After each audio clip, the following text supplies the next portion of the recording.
You're watching The Big Story. I'm Haryanto Diman.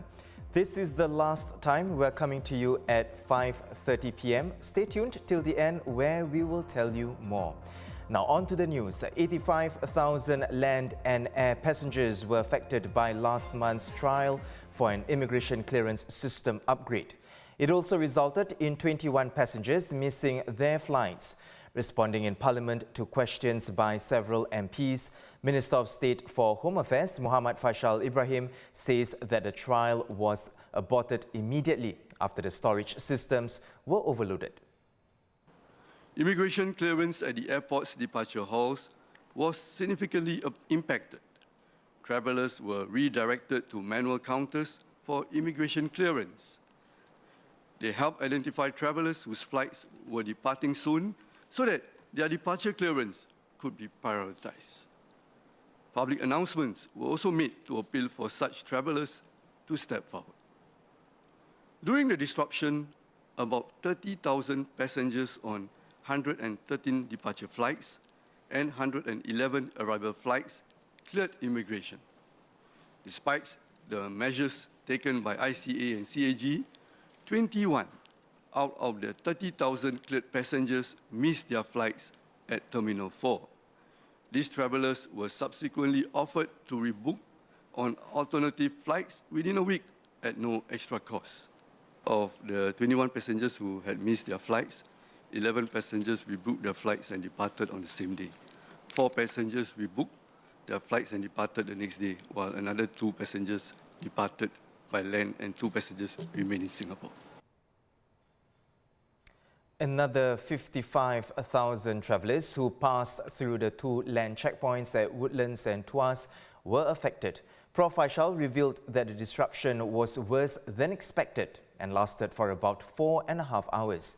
He says the Immigration and Checkpoints Authority is reviewing the approach to the system upgrade. Speaking in Parliament on the 5th day of the debate on the President's address, Leader of the Opposition PRITAM SINGH says that he hopes for a change in the government's stance in dealing with requests from the opposition asking for more information. Mr. Singh also calls for the 4G leadership to adopt a different approach to match the ever-changing psyche of the electorate. In future, the PAP must not see calls for information as a Trojan horse for ulterior motives or a red herring.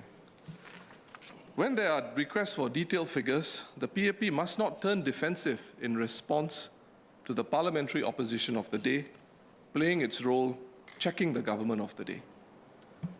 In moving this motion, MP Murali Pillai stated that we must recognize that the nature of the electorate is changing, and today, a new generation is emerging, standing taller and brighter than the ones before.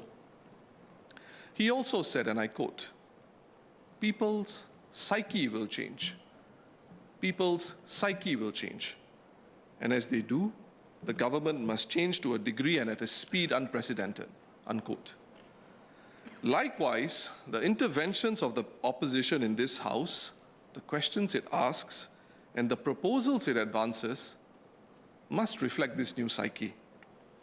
Going forward, the 4G PAP leadership cannot be dismissive or breezily use national security or sensitivity as reasons for withholding information without good reason. In fact, I foresee that a greater openness to releasing information will be fundamental to the refreshed social compact that the 4G leadership seeks to forge with Singaporeans through the Forward Singapore exercise. Deputy Prime Minister KEAT also said that Singapore maintaining its status and reputation in the global economy will largely hinge on the nation remaining open, relevant and useful. He calls on Singaporeans to venture beyond our shores to build connections across cultures and economies, which he regards as one of the nation's strengths. For Singapore to continue thriving, government-led efforts to deepen collaborations, be it in free trade, investments or research, is not enough. To reap the full benefits of these collaborations, Singapore and Singaporeans must remain not just open and connected, but relevant and useful. Remaining open in this era of contestation enables Singapore to capture new values and flows and strengthen our capabilities. An open mindset and eagerness to venture beyond our shores enables Singaporeans to capture opportunities in the region and beyond. We must continually think about how Singapore and Singaporeans can be relevant and useful, and what special role we can play. Our value proposition is building connections across cultures and economies, and we must strengthen this.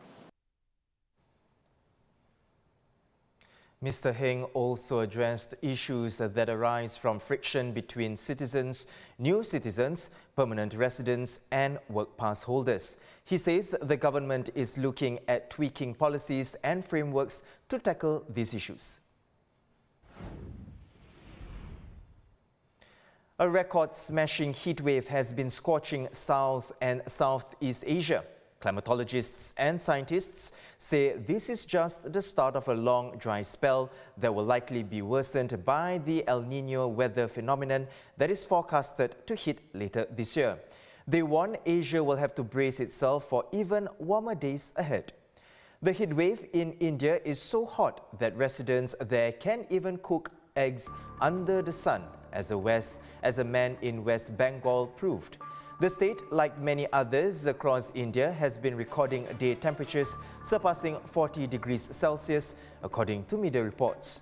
The sweltering temperatures have also led to at least 2 states ordering schools to shut this week. Southeast Asia also caught in this heatwave, with the mercury in countries like Myanmar and Thailand rising as high as 43 degrees Celsius. So hot that there are concerns people and even animals could suffer from heat stroke. Now these monkeys in Thailand though have the right idea, cooling off and sipping from the tap at a custom-built circular outdoor pool in Lopburi, around 160 kilometers from the capital Bangkok.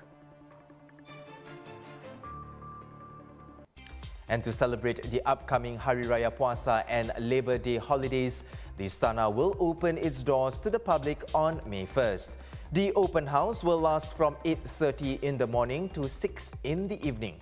Visitors can look forward to live performances including a DK Barat performance, guided tours and activity booths. There'll also be an enhanced swan pond which will feature a new viewing deck and garden stream with a selection of flowering and fragrant shrubs. Entry to the ISTANA grounds is free for Singaporeans, PRs and children below 4 years old. All other visitors will pay an entrance fee of $2.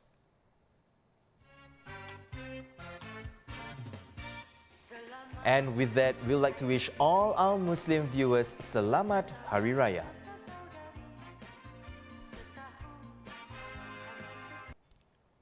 Those are our top stories for today. Visit straitstimes.com for more news and our YouTube channel for more videos.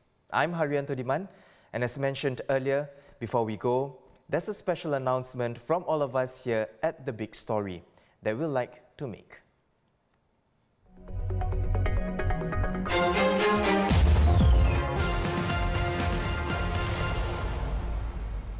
Hello, I've been welcoming you to The Big Story for close to 4 years now, and we want to thank you for staying with us through all these episodes. Hello all, and welcome to a brand new daily show, The Big Story, where we discuss the hottest topics of the day right here in the heart of the newsroom. I've been with the show from day 1 in 2019, and if you've been there since the start, you'd remember when we were at the long desk. Now, Joyce, of course, Minister mentioned quite briefly on the enhanced measures. If you could share with us and explain to us more on the latest developments. And then we went through different looks. We had 2 presenters at one point, while we even did the show from home. Singaporeans across the island joined hands at 8 p.m. last night, experiencing slower internet during the circuit breaker. And now we're here in a virtual studio. I joined The Big Story just 4 days before Singapore went into DORSCON orange. News just in, the Health Ministry confirmed 2 more coronavirus cases, bringing the total to 110 in Singapore. As you can imagine, it was a whirlwind of COVID-19 news, local and global, for 2 to 3 years. During this 4-week circuit breaker, residents are urged. Migrant workers living in dormitories make up the vast majority of the remaining cases. Now, news just in, according to the COVID-19 Multi-Ministry Task Force, well, we appreciate you sticking with us through a pandemic, staying tuned as we worked from home, braved the circuit breaker and navigated the various restrictions and vaccine drives. The time I've had on the show has been a meaningful experience for me. Finance Minister Lawrence Wong said Budget 2023 has been a delicate balancing act amid a tight fiscal position, and an absolute privilege and honor to bring you the latest and biggest in social, economic and political stories, both here and abroad. Issuing short-term visas in Japan and South Korea. What are the 3 biggest lessons you think we should take from the past few years? I want to thank you for choosing The Big Story and giving us the opportunity to be a part of your lives in a small way. But as with all that is good, things must come to an end. And while you may not see The Big Story in its current form in the future, you will still see us here on this channel very soon. In different, exciting new ways as we continue to bring you the biggest stories. On behalf of everyone who make this show happen, our producers, directors and crew, thank you again for being with us on this journey. And as always, subscribe to The Straits Times and look out for more.